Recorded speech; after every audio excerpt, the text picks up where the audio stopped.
Okay. There are 7. I want to say 7. 7, yeah. Yes, 7. Number 1, thumbs up. So this kind of just means someone is giving their approval. I think you guys know thumbs up, 2 thumbs up. You're saying I'm satisfied, I'm happy with it.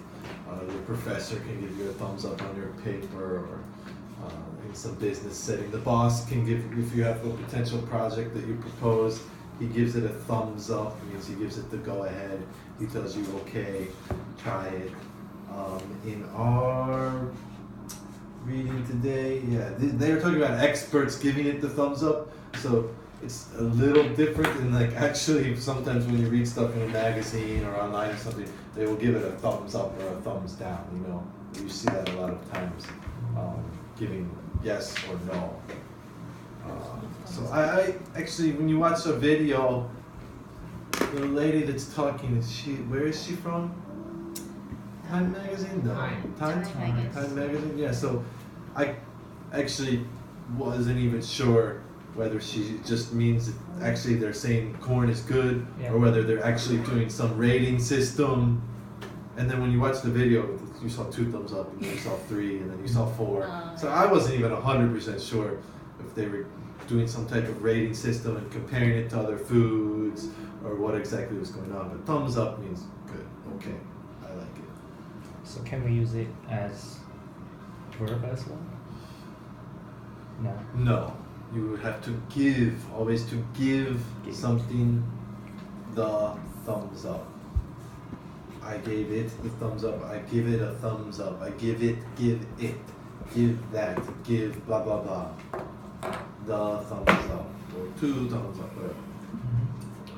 Number 2, bastardize. Do you know what the word bastard is? It's not, it's a bad word, but not that bad, especially if you're using it in the actual literal meaning that it is a children whose parents weren't married, right, when they were born. So bastard. And sometimes we do use it as, I even sometimes might say to my friend, you know, if he did something, he beat me in a game or something, you bastard, like that. I kind of use it. It's a bad word, but not that bad. So to bastardize something, when you think of the literal meaning of bastard, it's a child who is kind of not legitimate, right? If you, I don't know if you watch Game of Thrones or something like that, but if like in the Middle Ages, if the bastard might not be able to have the inheritance, or if there's a king, if he has a bastard child, it's not the same, like maybe that cannot be king because he's not a legitimate son. He's just a bastard. So when you bastardize something, you're kind of delegitimizing it, the opposite of legitimize. You're kind of taking it down a level, taking it down a notch, bringing it down, dragging it down, reducing it from its higher position to a lower position. To bastardize something. In our reading today, she says corn is often bastardized beyond recognition. So I'll go ahead and kind of explain that. It's saying when you see corn a lot of times in these products, it doesn't even look like corn, right? It's completely bastardized. It's not even really corn. It's just some paste or some powder, or I don't know. When you look at it, you can't even tell that it's corn. It's bastardized. So usually it is used as negative. Definitely has a negative connotation. It's a good word. I like it. I like how they use it here. It's not a word that I use that often myself, to bastardize something. I would use the word bastard talking to my friend a little bit, but to use this as a verb, to bastardize something, I don't really use it that much. It's more of something that you would see written in like this. I like it. It sounds intelligent. I don't know exactly how to explain it. Number 3, polenta. Okay, I had to Google what is polenta. I did not know. It's a paste or dough made from cornmeal. I know cornmeal, you know, corn ground down. You What can is make that for? Cornmeal? cornmeal, I think kind of if like you a just- mush type thing, you know, kind of like a paste almost. Are they just eat just the way it is, or are they cooked? No one really eats cornmeal. Actually, Yeah. sometimes just- they might feed it to animals. I think you can use cornmeal to make other things like cornbread. Oh. You would use cornmeal and then yeast and maybe eggs, whatever else you put into cornbread. So it says this polenta stuff is boiled and then typically fried or baked. There's the pictures of it. I mean, I did not even know what is polenta. I don't think it's typically something that's American. Maybe it's from some other cuisine. When I search it, this word is used in Italian. Italy, yeah. I just got. It seems to me like it's probably more popular in some other country. It's not something that I'm really familiar with. Number 4, maize. So when you Google this, I know what maize is.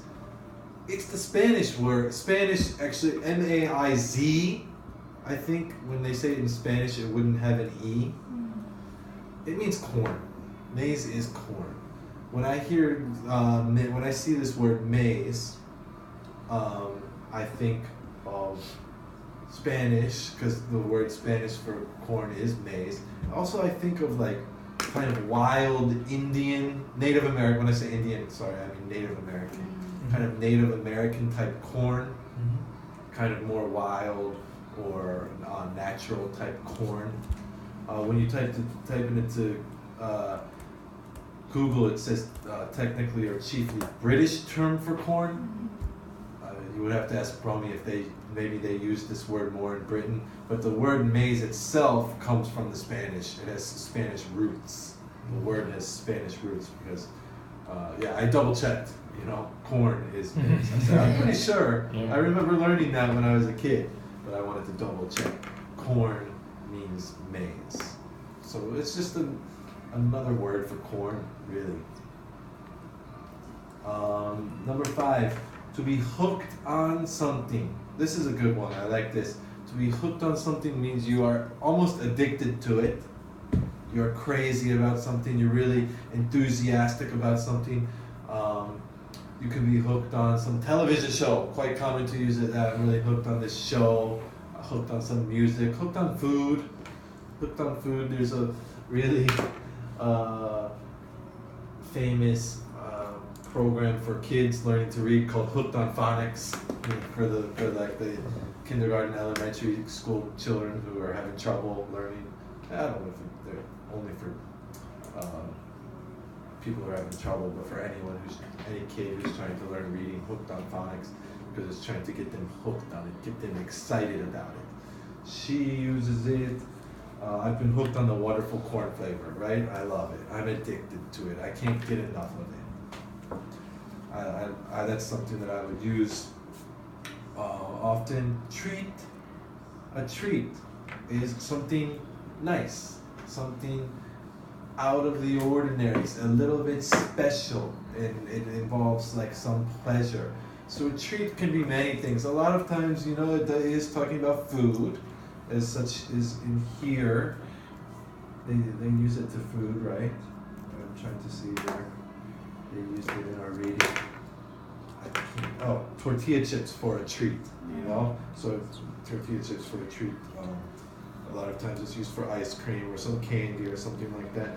But you can use it for other stuff, like go on a vacation as a treat, to go see the movies as a treat. Something that you're doing nice for yourself that's a special pleasure for you. Sometimes they do use this word as a verb too. Let me to treat myself. I will treat myself to some ice cream, right? I will treat a lot of times actually. There's many couple different ways you can say this, but sometimes if you say, "Let me treat you," or it's my treat kind of means I'll pay for it sometimes. Yeah. It's my treat. Don't worry about if we go to the restaurant. Oh, don't worry about it. It's my treat. I'll pay for it. You can say it's on me. I got it. Whatever. It's my treat. And So the trick or treat is from here. trick or treat is from Halloween, Right. right? So it's talking about a treat is some nice little candy. Candies. Yeah. Treat, something nice. A lot of times it is talking about food, but it works for other stuff too. And then number 7, you have corn off the cob. Corn off the cob. Now this is kind of funny because you're much more common to see corn on the cob. Yeah. Corn on the cob. The cob is the middle part of the corn. Mhm. You do not eat that part. Or at least we don't. Maybe you do in Korea. I don't think. You do. The middle hard stalk, Yeah. stem. I don't know technically what it is biologically, but botany wise, but that is the cob. So a lot of times at a barbecue or 4th of July or something, we will eat corn on the cob. You just eat it while it's on the cob. You have this in Korea, but American corn is quite different from Korean corn. American corn is much better, honestly. Really? Tastes better. When my wife came to America, she loved it. She said, oh, this is so good. Kind of really different, completely different flavor. Sweet corn. You know, our corn is really sweet, and when you bite into it, like kind of juices come out of it.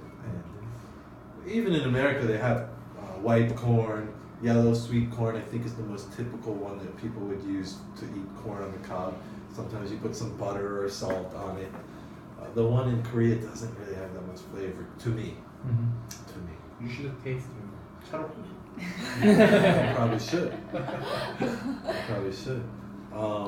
So corn off the cob would be they've taken it off the cob, whether you're eating it. Sometimes the Korean side dish has some corn in it off the cob, little pieces of corn, canned corn, popcorn. You know, this is all variety, variations of corn that is off the cob.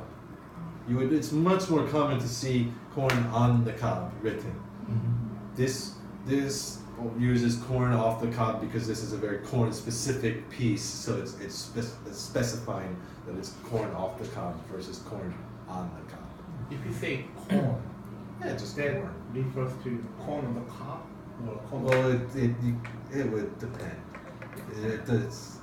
Corn could be both, right? I wouldn't worry about it.